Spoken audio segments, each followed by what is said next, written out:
What up, everybody? It's T-Biz, and yeah, we're going to take another look at my Motu Classics collecting history with Faker today. He was one of my favorites as a little kid. I remember when he first came out, we were at a grocery store called, I believe, Alpha Beta Skaggs back in the day. Like, it was not too far from where I live now, probably about 20 minutes away or whatever. And yeah, the store had an amazing selection of toys back in the day.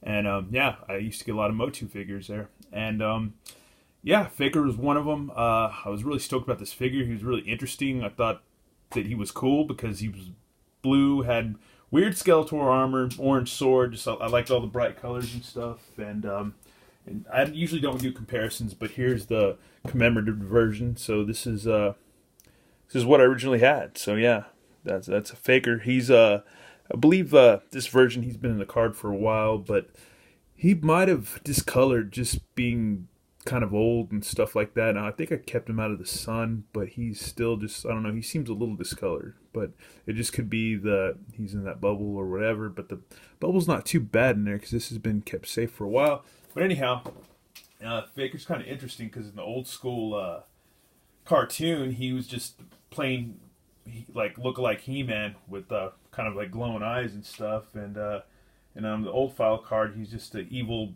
blue robotic warrior of Skeletor or whatever. And in the comic, I guess the comic was called The Search for Keldor, which Randor, I was trying to unlock the mystery of Keldor, and Faker was used to distract He-Man. Not He-Man, but King Randor. Sorry about that. King Randor to distract him from finding out the mystery or solving the mystery, and make him think that He-Man had betrayed him and gone evil or whatever, you know. And then in the Motu Classics version, he was, I guess, created by Man-at-Arms to be like a double for He-Man when needed, and then was junked in the Eternian junkyard or something like that. And I think Triclops discovered him and brought him back to Skeletor, and they rewired him, and they kind of refurbished him into like an evil warrior or evil big He-Man or whatever. But yeah, here he is with all his coolness. And no, this is not the Super 7 beefed up version with the extra head and the extra cool third sword. But hey, this is what I got originally back in the day. Collecting, got him about 2010. I think I might have either got him at Brian's Toys, or he might have been a re-release or reissue through Matty Collector. And for some reason, I cannot find his file card that I had back in the day, but I've already kind of explained his history to you anyways without the file card. But yeah, here he is in all his fakeness, all his awesomeness, and it's still just regardless whether this is the amped up Super 7 version or not, still a great figure, still worthy. Still, it's, you know, it's what you got when you were collecting the classics originally. And yeah, so going back as far as 2010, and I've had to figure out a little bit of history. I had to go searching around and stuff, and I get back into the history and the lore of it. And yeah, originally 2008. And 2009, these came out, I guess, yeah, it was, for Comic-Con, it was 2008, and then figures were being released in 2009, and I didn't catch up to them till maybe before my birthday around, or springtime in 2000, I guess, yeah, 2010 or 2009. It might have been 2010. Yeah, it was 2010, and that's when I started catching up, and I missed out on a lot of figures, but I also started catching up on a bunch.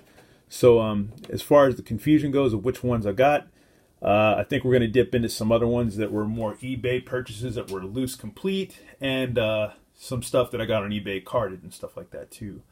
But yeah, either way, just this guy was still really cool, and I don't know, just great figure. Great figure, man. And there's the other half of the power sword, which is just a halvesy, so you could link it up with the He-Man sword or the Skeletor sword. And another cool thing was you could take off this armor, just like the old school version, and you had the robot chest, the little tape recorder looking thing or whatever. And it's this version is a really nice sticker.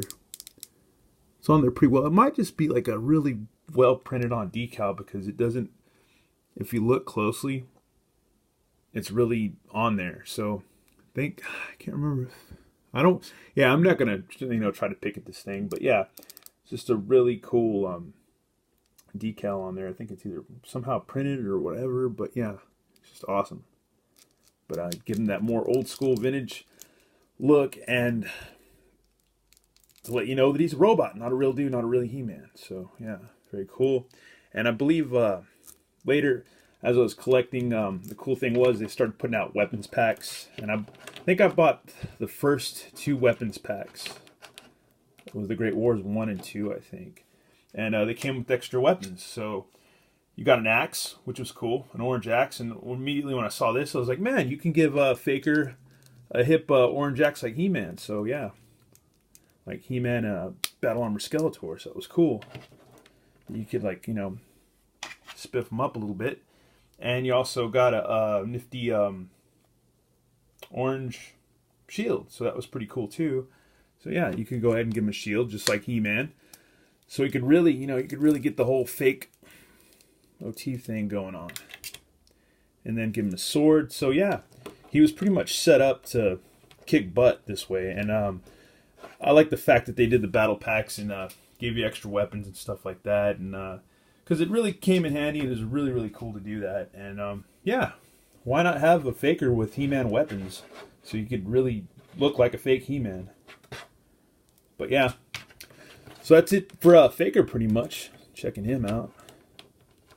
As usual, he's got the same articulation as all the Motu Classics, if you've ever seen any of the reviews or whatever. And I don't want to go into it because that gets kind of boring after a while, talking about articulation on every video.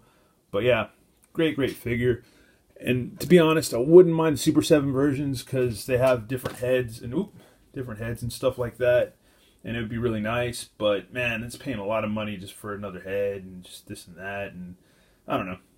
I guess try to find them on eBay or whatever later for cheaper, hopefully. But for right now, a lot of those figures are just going way too expensive for my taste or whatever. But yeah, maybe it's cheaper just to get the old version. Who knows?